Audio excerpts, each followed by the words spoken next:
Where land and river meet exists an abundance of life. Fish, birds, grasses, and trees can all find a home in the riparian zone. Cottonwoods and willows, sedgegrass and meadows, the American Dipper's song lets you know it's wet, plando. Riparia refugia fed from below. They could not exist without this flow. But where does it come from? The Sierra Nevada, mountains of snow. Winter storms deepen the snowpack, burying the earth until spring melt wakes the source of life. This slow release of water downhill lasts all season long after the snow is nil.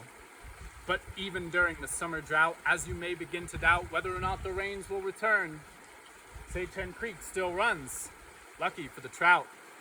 And the riparian trees, still lush and green, keep transpiring though it can't be seen but can be felt in the chilled understory, full of tall grass and morning glory. Riparia refugia, moist and cool. Downed logs create riffles and pools. As the stream still flows, the trees still grow because they are connected from below. They share the same water close to the ground where tree, grass, and shrub roots all abound, but they do not compete. There's plenty to go around. The water table is stable, with a constant supply from the underground aquifer.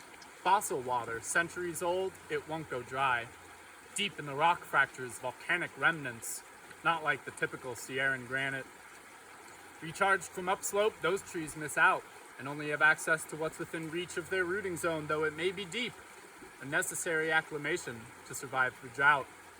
They depend entirely on the melt of the snow to supplement from above what they can't touch below.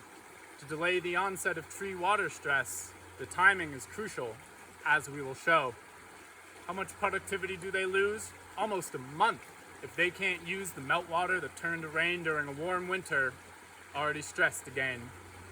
A few years of snow drought and things don't look good. The best fuel for fire is dry wood. Those upslope trees become ripe for a spark, unless humans can manage to make their mark. A thin and light burn, that should do it. We can beat Mother Nature to it. Reduce competition, stress, and fuels. The forest is not the place for a duel. Less upslope demand gives more groundwater supply, but no change in stream flow. Here's why. The riparian trees, they suck it all up. Turns out they too will need to be cut. And when we thin the riverside trees, you may be surprised to see a bump in the stream, more blue water instead of green. The natives knew this traditionally.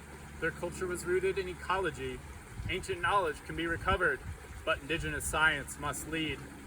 Riparia refugia, extra sensitive. Too much of a good thing makes them reflexive. All that foliage at one time needed becomes a burden when groundwater is depleted.